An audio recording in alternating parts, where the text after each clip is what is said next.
Yeah. Hello, Facebook Live. Hello, Blab. And welcome to the Friday video Blab. And this week, folks, is a very special week because you know me the other week when I had my friend Naomi over here from Hong Kong, and it was all about how to get somebody on screen and how to convince somebody to come with you live in person on screen and do an interview. Well, very, very lucky here today because my bestest buddy from Brighton College in England, my sixth form university, that's year 11 and 12, I think you call it now, but old fashioned we still call it sixth form, is married to the most wonderful photographer, artist, exhibited in the Tate, in the National Portrait Gallery, around the world. And Steve and I were recently over in London at the Imperial War Museum, where Ed's recent exhibition that he and Danielle have curated called Peace Signs, which was a project that Ed was invited, very specially invited to do during the 1980s, when the Campaign for Nuclear Disarmament, CND, was in full throes, Maggie Thatcher years, all sorts of exciting, when we knew how to protest properly, folks, those were the good old days of protesting. And all the Greenham Common women had this fabulous embrace the base of all the women going to an army base where the nuclear weapons were being stored in the UK, and fantastic protesting there. And Ed has got a wonderful exhibition. They're still on in London. Please do go and see it. It's free in the Imperial War Museum. So let's get Eddie on air. Hello, Scott. Hello for joining us here on Facebook. And Amanda is joining us here on Blab as well. So we're doing the multitasking. So if I'm looking at two different cameras or I'm looking down to type messages or check what your messages are saying, please do excuse me breaking the eye contact with you on screen here. But let's now get my special guest in today, sliding in on a wheelie chair. Woohoo! Welcome to the wonderful Edward Barber. You can go. He's sliding in. He's sliding in. Go. Sorry. No, Zach. This is it.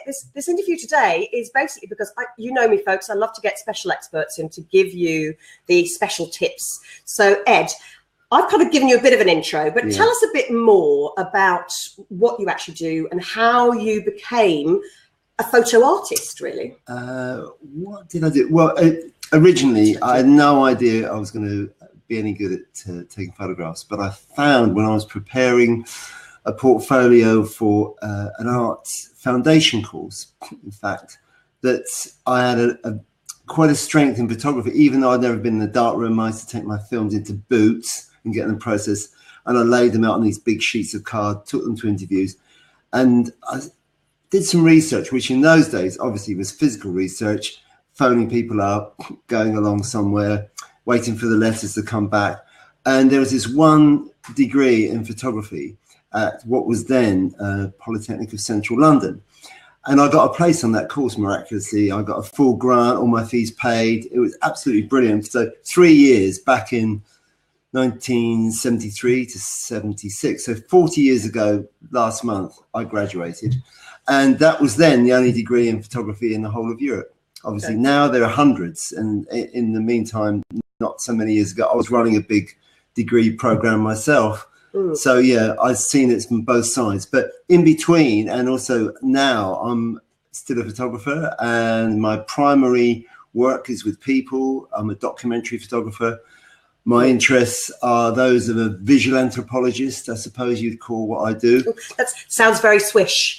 I suppose the visual anthropology, and I've seen your series of benches, which were kind of benches around the world that you took, but it's just the way that Ed frames everything, and that's part of what I want to talk about today. Is now obviously we're losing Ed on the Blab, but we're seeing him on the Facebook, so I'm just going to slide over. You slide over. You come over because seeing as we're going to be talking the professional tips of framing, we've got a square setup, which is on Facebook Live videos. So when people are live streaming on Facebook Live, we've also got live streaming on Blab with the square setup here. But when people watch back, it's a slightly wider frame on Blab. So I know you were looking at that earlier, but right now for the two different cameras, the setups that we're looking at, it's a slightly different setup. So Ed, as a photographer, if it was just me on screen when I started, how should we set ourselves up for filming a video or doing our live streams on camera? My advice would always be to treat it as if it were a still. And so your framing and composition is very, very important, because primarily I'm a still photographer. So when I make films, I'm lazy at editing. I don't like editing very much. So I want to do one setup and let it run. And I'll go with that because it saves me lots of editing. So I'd advise you to put as much energy as you can into thinking about your composition within the frame. So what is that frame going to be? Number one, it's what format you're working to, as Lottie just said, which as a photographer, I've worked on all formats. Now it's irrelevant because you can format it on a digital camera. It doesn't really matter. But I've worked at all the smallest formats, micro formats, right up to 10 by 8 inches on a plate camera, which is a very different discipline altogether because the film itself is hugely expensive. So every time you press the button, you spend like £20. So I suppose that's the joy with digital, because we can do this. We can record again. So first of all, if you think the framing, by the way, just for people who may be just starting, and hello to Angela who's joined us on Facebook as well. Hello folks, please do share out, by the way, on Blab, share out, tweet out, Facebook out that we're live on air, would be fantastic. Thank you. So what exactly what do you mean by, because I know last week we were talking about the difference between holding and filming your camera portrait or landscape when you're filming. What do you mean by the frame and the format? Well, I think the 3 F's for today: frame, format, focus. If you think about framing in still photographic terms, there was always the possibility to have horizontal or vertical, except if you're shooting on a square format, which that became very popular. I love it because people refer to the square as a neutral space because there's no emphasis horizontal or vertical, you know. So that's a very enticing space to shoot into. And it just so happens that lots of new technology on the camera I'm looking at there, that has got a square possibility. You look at Instagram, everything's square unless you get an app and load up your own pictures in whatever format you want. So square is quite an interesting one. But equally, for doing interviews, I think you've got to be expansive. You can see the space we're working in here. If I start using my hands a lot, immediately, because of the wide angle lens that's there, that's the other thing to bear in mind. My hands are becoming distorted. Yes, exactly. But also problematic. That's also one tip that I always say. Remember, folks, if you are a talker with your hands, you can always crop your hands out if you find that they're distracting for your viewers.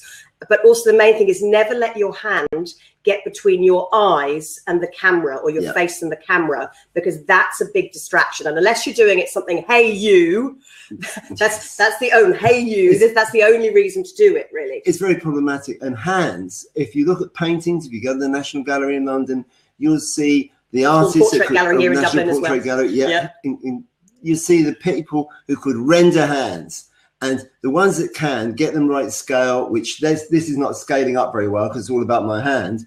Whereas if you look at a portrait, and you're a lot of the video that Lottie's dealing with, they are portraits. They just happen to be moving and someone's talking. And I think you want to give yourself the potential. So if you're watching my hands, I'm trying not to watch my hands because then I become self-conscious. Whereas if you're thinking about that framing, that composition, what will give you the opportunity? Now, if we just jump cut for a minute to my exhibition in Imperial War Museum, a lot of the photography, if you go along there, it is free, as Lottie said, it's on until September the 4th. You'll see... I'm just going to post while Ed's chatting, folks. Excuse me, I'm just going to post the link in for everybody here to go and have a look. The thing I'd say about looking at that work is that a lot of it was shot with live action all around me, you know, organized chaos, all kinds of things, police, lots of different dynamics. And to work in that chaotic environment is very difficult to extract a still photograph from it. And so you have to concentrate very hard. And one of the things you'll be concentrating on, which I'd like you to think about, is the framing. And within it, you start to work out the composition. And you're doing that very, very fast. I'm talking about microseconds, because if you miss it, it's gone. People talk about Henri Cartier-Bresson's decisive moment. Put that to one side for a minute. Because Henri Cartier-Bresson, that's the kiss, isn't it? Yeah. He was the one who did the kiss. No, that's Robert Duano. Okay. Yeah. So what's the Cartier-Bresson moment then? Well, no, that's in a way, if you want, that's a kind of branding exercise he came up with this expression about the decisive moment, and people took that up, and a whole school of photography based on the technology that he was using, which are rangefinder Leica cameras, and his were very basic, and he had things that there were lots of ways he did it because he pre-focused and then he just saw the picture through the rangefinder and shot it. So it was it's what we call reflexive. It's not what you're going to be doing. You're going to be doing something that's much more staged and considered. So the reason I was talking about my work, the IWM, is because it's very different to a show I did in 2001, the National Portrait Gallery, which was called In the City. And In the City was a series, 138 pictures of people who lived or worked in the City of London, the square mile. And they're all taken on a large format camera and very deliberate. So they're all vertical, or what people call portrait. So they're all vertical, which made any decision of when you walk in the space, it's easy, it's vertical. So if you make the decision to shoot all your videos square or all of them, very much a kind of, a letterbox format, you can do that. It's up to you, but you need to think about the restrictions. So when we were doing these 138 but it's also while you're on that one, just before we move on with that, is actually you need to think, folks, remember, we are only doing this for you, the viewers. Yeah, that's the most important thing. It's how the viewers see it best as well. Yes. So that's why the discussion last week was why Facebook Live is appearing in totally different formats in different places, different countries. Very but tricky. Remember, if you're posting to YouTube, if you film portrait, you're always going to have the thick black lines down the side. So if you're filming and pre-recording, always film to post to Facebook or Vimeo landscape. Always do that. And I suppose that's what I was thinking while you were chatting about that, Ed, and talking about the photos in the city, is if people aren't sure how to frame a shot and where to put your face on screen, because I always talk about the golden triangle that people are looking at, our eyes and our mouth. That's where people focus on for people on screen. If we're not sure how to do it, look at portrait photographs. Is that a good source material? Study portraits and think about what's going on within the frame and why the artist chose to do it that way, or in my case, why I chose to shoot those pictures that way.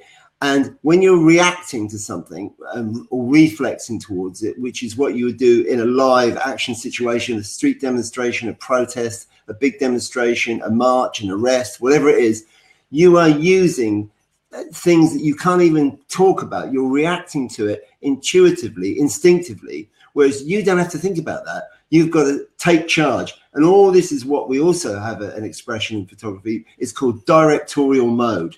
And we would look to you as the person in charge of the situation. So you've got to, and your subject, if there's a subject with you, like Lottie, she is a brilliant example of directorial mode, although she may not have even thought about it before. And because she takes charge of what she wants to do within that frame, the lighting, the dynamics of the situation, and that makes me, the subject, feel much easier. So I'll come across better. So it gives me confidence, because otherwise it's all this thing like a kind of tyranny that structurelessness has with it. If there's no structure, people fall apart. They don't know what you want from them. They don't know where to put their eyes. They immediately start to feel uncomfortable and tense. And that, for me, as a photographer, because I've got to put someone in the zone, I've got to talk them into that place, because there's no soundtrack. Whereas with Lottie, she's got to get them straight away, and you've got to do that as well. You've got to nail it. So actually, Ed, can I ask on that one then? Yes. Because it's one thing that I always talk about, the emotional connection, so that your eyes, rather than staring at the camera, and you must have seen this with lots of people with portrait photography, how do you, as the expert, get your subjects?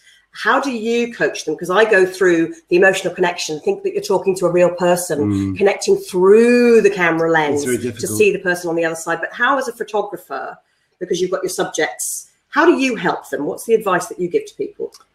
I think it's very difficult, but it's easier now than it's ever been, because I've always been a big fan of Polaroid. So the systems cameras that I work with had Polaroid attachments to them. So we could have a conversation, myself and the subjects, about how they looked on camera. Obviously now in the digital age, it's very easy, because you can show them, you can have a monitor up, preferably have a monitor up, not have them around behind your camera, because that causes other problems. Obviously there's no magic like there was in chemically based photography with the analog, the physical, you know, and it goes off to the laboratory. You don't know what's coming back. You don't want those surprises. You've got to get it on the day and know that when your subject walks out the door, you've got that interview. And the way you'll do that, I think, best is to think about these key things that I know Lottie goes on about them a lot, and I think it's absolutely right, because without it, I'm not a DIY person with regard to photography. I've got mates who've written photography books. This is how you do it. I've never done any of that, but all I'm saying is what I know from experience. And one of the things you have to do is instill confidence into your subject. And what I do to get them to look at me and look at the camera, I don't want them looking at me. I want them not defocused like the covers of magazines. It's making that connection. Making that through connection. The camera.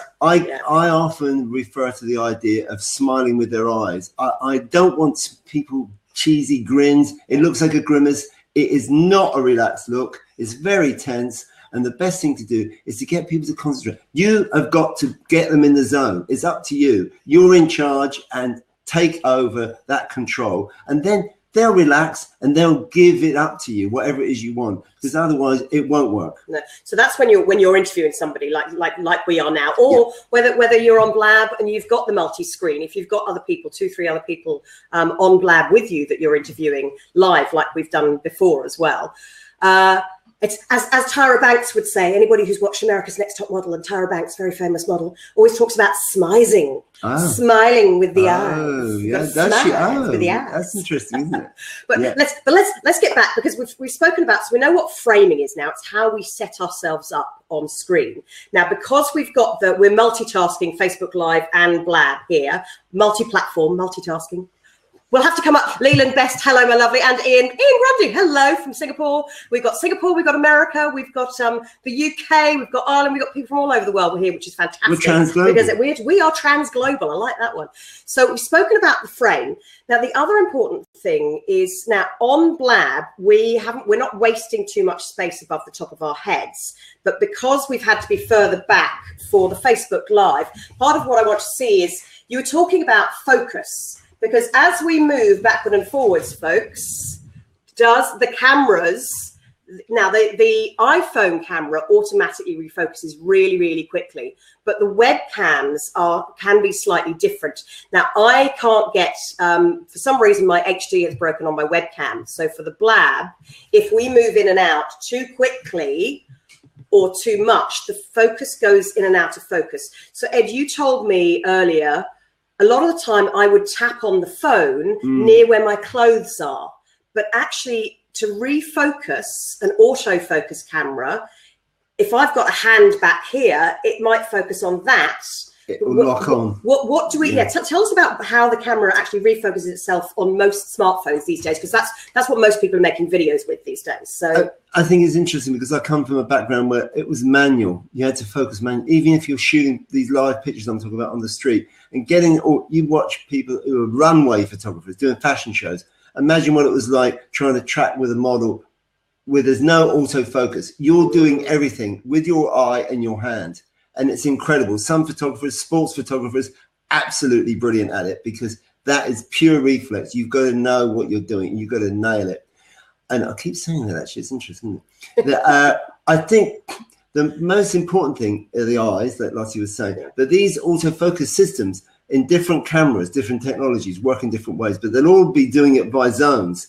And some have facial recognition in them, and they'll lock onto your face anyway. And I think that's what happens with the smartphones. Yeah, it is. People, when you're filming, you often see the yellow box. Yeah, it drops in and it focuses. But other times you'll see a newscast, primetime TV, where the person's done it themselves to camera with no one there. It's all on autopilot. And the thing, they've moved, something's happened, and they're not quite in focus. The presenter was the man, he'll have a tie on, and it's his tie's in focus, not his eyes. Very irritating. Things like that. Sounds minor, sounds really picky, but actually it'll ruin the interview, because all you'll be doing is looking in the wrong place. And just remember, again, it's about control. Focus, and the absolute point of focus, is part of what we all expect. And without it, you've got visual white noise, and it's getting in the way of the messages that you're trying to put across, because all these things are a vehicle for the essential, the content, because this isn't content. This is the kind of technical structure of what you're trying to do, and you've got to get all that under control, and then It's plain sailing. It's almost get yourself out of the way so that you can be the best you that you can be on camera every time you step up here. That's exactly right. And actually, for anybody who watches regularly, you'll see normally I have my backdrop, my blue backdrop. But part of the reason that I wanted with Ed here today to just have the full studio, yes, I had to tidy up. Make sure the studio is tidy in the background for you all. But part of that is so that we are able to move in and out and do move the focus. Now, again, as you see me with the height difference, talking about the framing, if I move back too much, the height difference here when you're sitting down, and also then the pictures sticking right out of the top of my head, these are the sorts of things to be aware of. So if I come slightly further forwards, there's an edge shrinks down slightly, without hunching over like that. No, you're allowed to, remember, you're always sitting upright, always sit, be on the front foot, literally, sit on the front of the chair, be forward and momentum forward. That then takes the focus of you, and your brain is then set into, I'm moving forward, I'm going forward. But with the framing here, by me coming slightly further forwards and just tilting to chat to Ed, rather than having to turn my head, I keep coming back to this. This is probably one of the most irritating things you see on camera with interviews is the head. It's like a nervous tick, isn't it? Ding, ding. So what you do is I'm looking at Ed, but I never fully quite look at Ed, but it looks to you like I am, and it's the chin tilt. That's the TV chin tilt that you see with interviewers. Very good. And the sneaky one is actually, if Ed and I are sitting back, if I actually, you stay where you are, Eddie. I'm going to get Ed forward so that you're in shot there. So we're in focus. But if I actually kind of sit back slightly, I can very easily, without having to move my head very much at all, because I'm slightly behind Ed. Now, the only thing is then, because we've got the bright red and the blue, you still have to kind of cheat it, folks, and make it look like you're actually equal and on the same level with each other. That way you can get your framing better. You can make sure that there's not too much difference. Sitting down makes life much easier when you're interviewing people live. And Leland, haven't had a chance to see any autofocus on your feeds here on Facebook. Oh, I think the feed here, try to turn mine off when I'm doing live video, as it tends to distract. Yeah, good point, Leland. I think that's, Ed, what you were talking about, is sometimes the autofocus, if you're moving around a lot.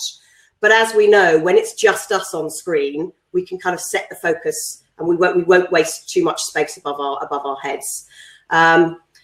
So now, Leland's saying, now that I have to get my brain back in focus, you're asking a lot of me. Haha, yes, the brain's got to be in focus, as has the face in focus, not your background and not the body. And hello to Bethany. Hello, my niece from Scotland. We've got Scotland joining us here as well now. Woohoo! And I saw Ingrid was there from Scotland too earlier. So, Ed, we've spoken about framing. We've spoken a bit about focus. What was the other F we were going to be talking about? The formatting. Formatting. That's how it actually appears to people, is it? Yeah. What would you say formatting actually is? I think because it translates on these different devices, doesn't it? Different platforms, as you call them. And I think that can be very tricky. So you have to understand where it's going to be viewed. That's very important. But one thing I wanted to come back to, what you were talking about earlier, Lottie, was the idea of, within thinking about composition and focus, is the background is very important, because you'll often see it, and they always talk about it in photography books, whether it's digital or old school analog, is the telegraph post or a lamp post sticking out the top of someone's head. Now, you can say, oh, it's out of focus. It doesn't matter. It does matter. And it will, again, is visual white noise. People will be mildly irritated by it. Not enough to switch off, but everything that's in there that's distracting from the essential messages that you're trying to get across, whatever that is within the interview.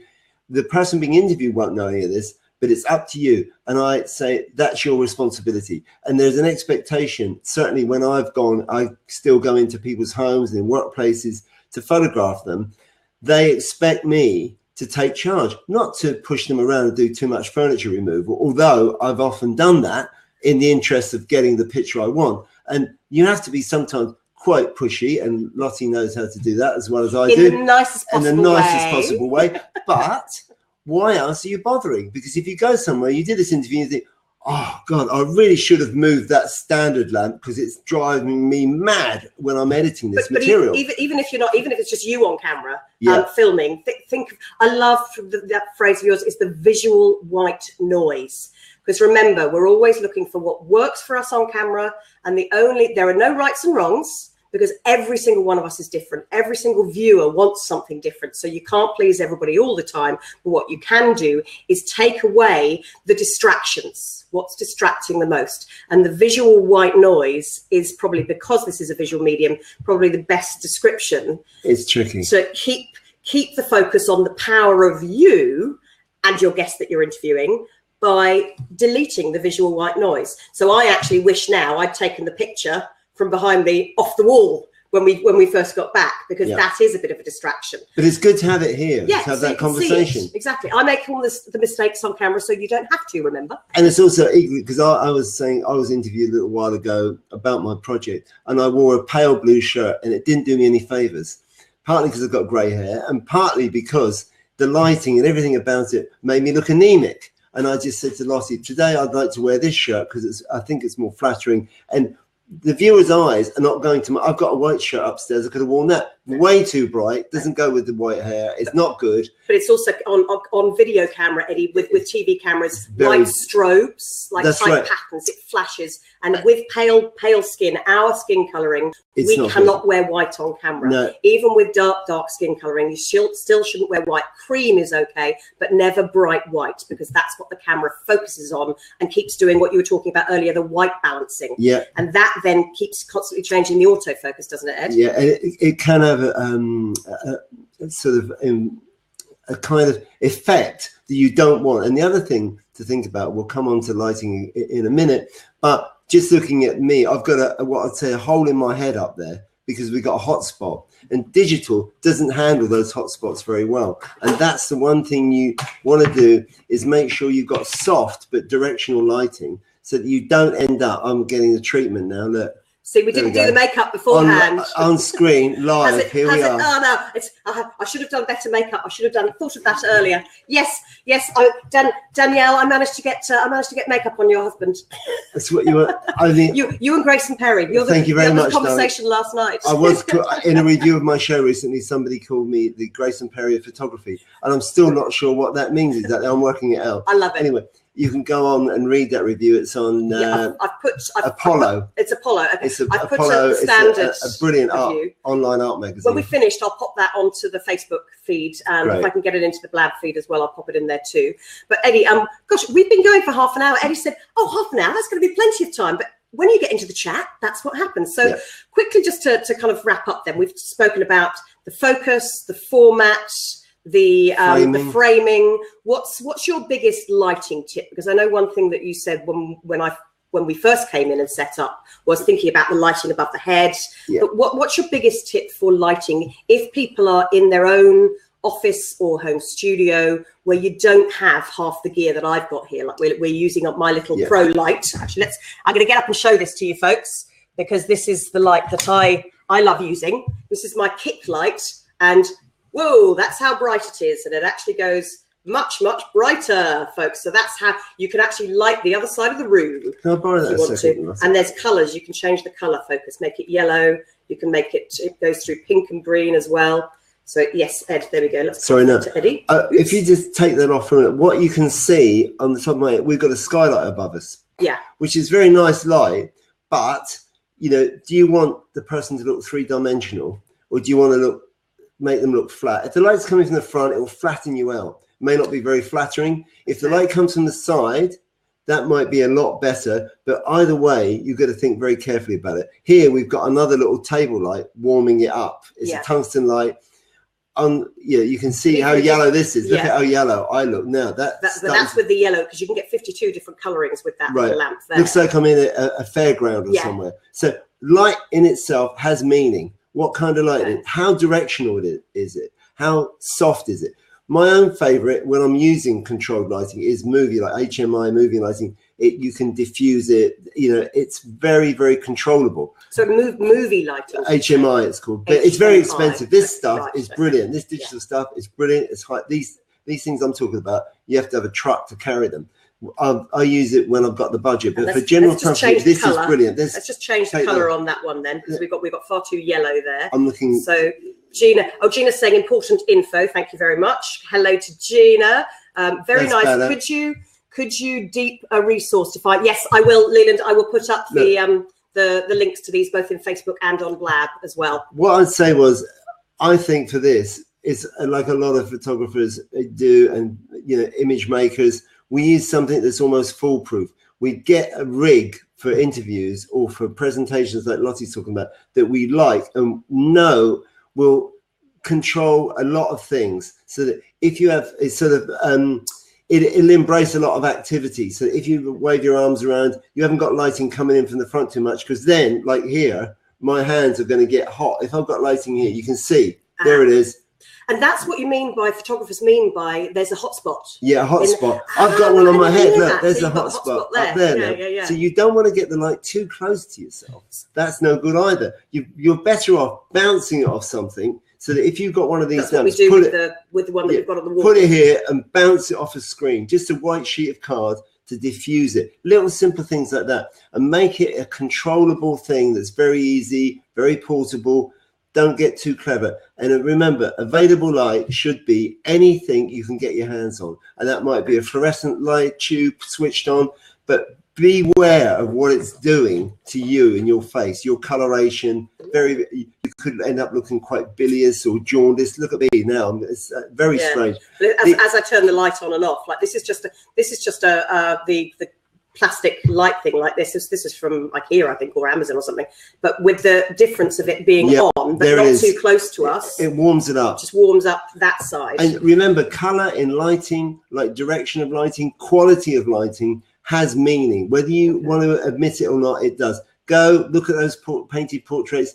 Those painters understood that, where the light's coming from. Look at those paintings, decode them. They're easy to look at because they're still. When those things can be learned, those disciplines can be translated directly to your own work, because these, whatever you think about them, these are moving portraits. And that's what you've got to see them as. Video is moving portraits. That's a really nice. If you consider it from that perspective, your work will be of a much higher standard, and people take it seriously. Because if you are casual, and I think digital invites people to have casual behaviors, whether it's playing with devices all the time like teenagers do, my daughters do. They're obsessive. Well, older people, my generation do. Yeah, it's not an age thing, but people do everywhere. On the way over here, the airport's full of people bored, playing with. They're not reading books. They're not looking at newspapers like I was. They're playing with their devices. And if they're watching you, you will separate yourself from all the people who are very casual about how they do their presentations, to the people who've really thought about it, but not thought about it. So it's what we would call clunk. It's not heavy-handed. You do not want heavy-handed lighting or too much deliberation. It's got to look very natural. By that, do you mean, so like when I had the light on, like people are always talking about the 3-point lighting system, which I'd like to tell me what that is in a moment. But if I turn the brightness on there, is that what you mean by heavy-handed lighting? That could be heavy-handed. If you have it suspended up there. Bright. Yeah, but that can be great if you want that raw look. If you want one fluorescent tube like you have in a bathroom coming on your face, that's got a very particular meaning. And the quality of that light is sort of raw, or you take a tungsten lamp and shine it straight in your face. But generally speaking, it looks very different actually on the two devices. Yeah, it's very different. The Facebook, because the iPhone will pick up and change the lighting a lot more easily than the webcam does, because it's not the webcam again on Blab isn't HD. It's very forgiving. On the iPhone, the smartphone. Nice. So I think it's the better quality camera that you can have obviously makes the difference with the lens if you've got HD. But then what's the difference between, if I'm holding the light like bouncing down on us here, why do people always talk about having some uplighting? And the annoying thing is that it bounces light off your glasses then if you wear glasses. You'll see it. Never worry about uplighting? If you watch newscasts, quite often they'll have a light coming over the top of camera, and they'll have somebody holding a bounce board underneath as a fill-in in this area here. I'm not a big fan of that, because you see all these things in the eyes. You see it on TV. Watch out for it. Often they'll have one main source. My own preference will be to use one main light source and work with that. And because the other thing is what's going on in the background here, it's called lighting ratio. So if you're measuring the light here in front of my face as opposed to the light in the background, it's the wrong way around, because the background is brighter than I am. and that's distracting. So all these things come into the mix of what's going to distract your viewer, your viewers, your public, away from the key messages that you want to get across. So Ed, why do so many people, if they've got a backdrop, why do so many people always talk about you've got to light the backdrop in the background then? Well, that's not necessarily What's that true. all about, it's to do with proximity. Is that kind of like just to give you the halo of light? Yeah. I'm very holy on camera. Yeah, I don't hold it. Personally, I think it's the reason they often do it is they've got the lights and they can light the backdrop and light themselves. But we could do a setup here. We could put a backdrop up. We can have one main light source diffused very nicely, but still kept directional so that we're lit and the backdrop's lit, but it feels like the backdrop's softened off, you know, because we don't want to draw attention to it, because most of these backdrops, people have them way too close to themselves. You want to get that backdrop out of focus and lit less than you are, because it's about you. It's not about the backdrop. Yeah. No matter how much it costs you, I'm sorry about that, but you want to keep it in the background where it belongs. Yeah, exactly. I think too many people worry about all of these expensive backdrops and everything else. And yeah, I just love my pop-up. It's my little blue pop-up. Yeah. Actually, hold on the light, Eddie. I'm just going to show people what I use normally, because it's like car headlights. I attach. Oh no, that's the car headlights. I attach. This is what I use, folks, and it's a pop-up that I actually attach then onto the. It pops open, and it's got double-sided, the gold or the blue, and literally I just attach that to my flip chart. So then that gives us then the blue backdrop that you normally see me use. Lottie, so could you do me a favour? Could you just hold it up for the viewers? Hold it up so it's in the right place. Yeah, and then it's out of focus because it'll never not have creases in it. Yeah. And you're better keeping it. That's fine. I think viewers can see that. If it goes up a bit, you just see there's just like a blue sky. It's nice. That's far enough back. Try and get it away, and that means you've got to have quite a big backdrop. You've got to get it away from yourself. Oh, so because I normally have it quite close it's up too close. Here. Okay, so I need to have it further back, but set up so that definitely you're just seeing me around the edge, so I can see what's happening on the cameras here, boys and girls. So that's how far back I should have it. Okay, that's fascinating. I'd never even thought of that one. But again, I just go back to and have performance pants on. I haven't got my camera pants on, folks. Oh, Lottie, sorry. As we've all joked about with many of the blabbers who've joined us here and live streamers who've joined us here from around the world. The great thing with being on video when it's this close, you don't have to have your performance pants on.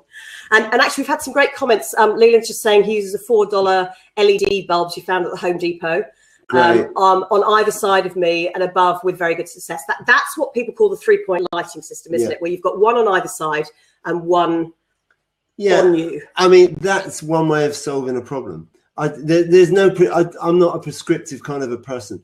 I personally prefer simplicity, and a lot of the best pictures I've ever taken, I would say, you can go on my website, edwardbarber.net, and look at my work, and you'll see the best work on there. The lead picture of Quentin Crisp is taken with the window light coming into this bedsit he lived in Chelsea in London. So it didn't take anything clever to get that quality. I just observed what light was there, and I worked with that. You can't always do that. You want control. You want consistency. It's like doing editorial photography or advertising photography. Or commercial work, there's an expectation. The client wants a particular result. When you're a documentary photographer, quite often, to not be intrusive, you don't take lots of lighting. So that documentary picture I did of Quentin Crisp, although it became a book jacket on the Naked Civil Servant back in 1976, essentially, it's a documentary photograph. I was working with what was in the environment, including the brilliant subject, Quentin Crisp. But it could have been anyone sitting there. That light was wonderful coming in that window. And I think if people started using their eyes rather than using devices to solve problems, it'd be we see a lot more interesting setups on camera. You see people having to really think instead of, oh, I always do it like this. If you keep it very simple, but you can still do all the things you want. And I would advise it's low tech rather than lots of technology, because that gets in the way. And that will also intimidate your subject if you're doing an interview like we are. Okay, that's a good point. And I'm writing all these quotes down because I love that. Use your eyes to solve your video setup rather than relying on all the technology that we've got here. I think that's a fantastic point.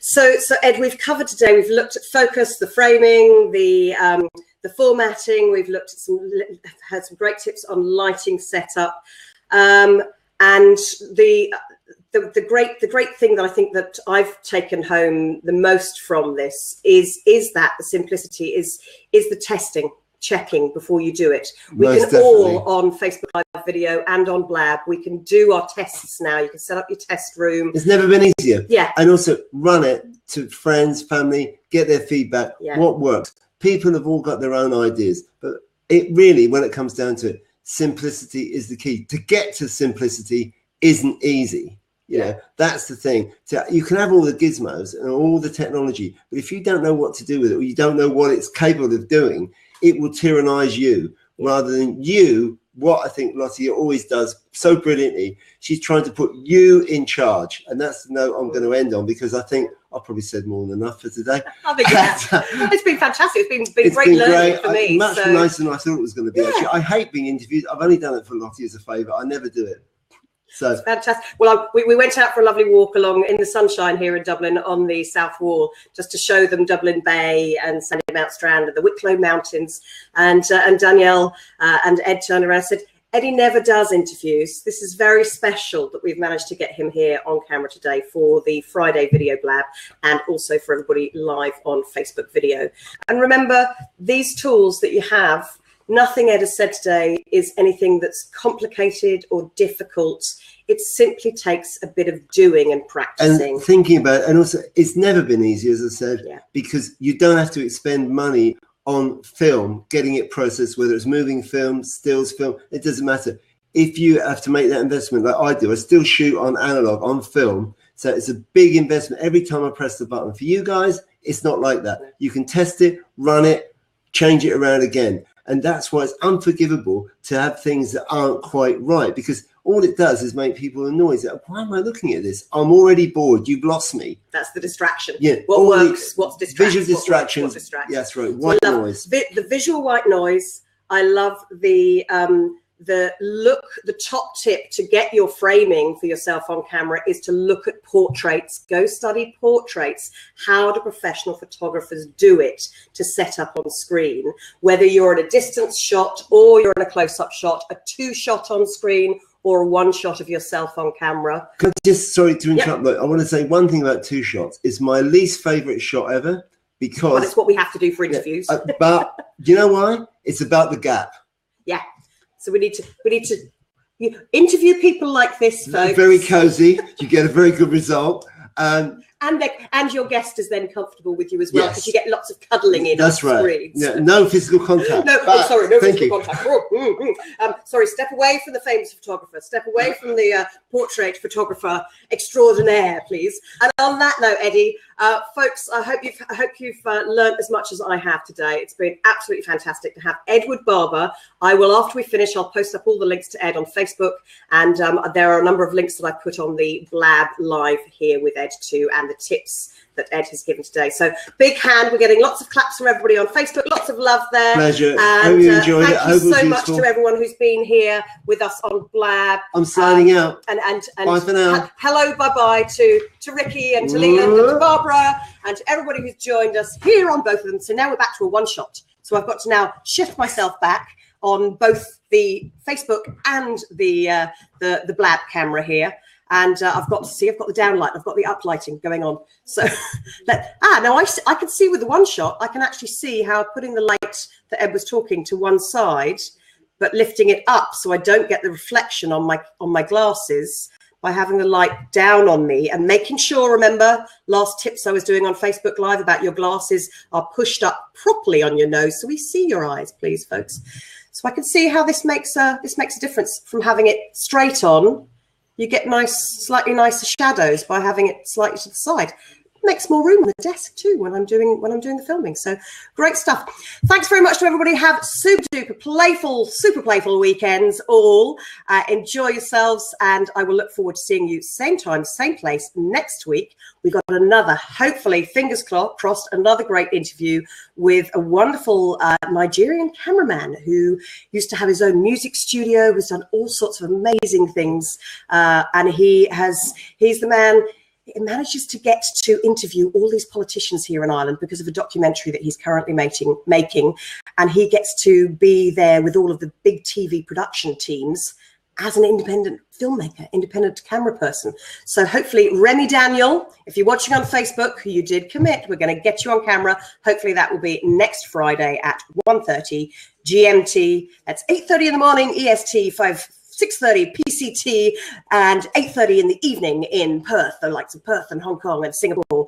Thanks to everyone who's joined us from all around the world. Have a, as I said, lovely weekend. Changing hands of the lighting and signing off on the blab from the Friday Video Blab. Ciao.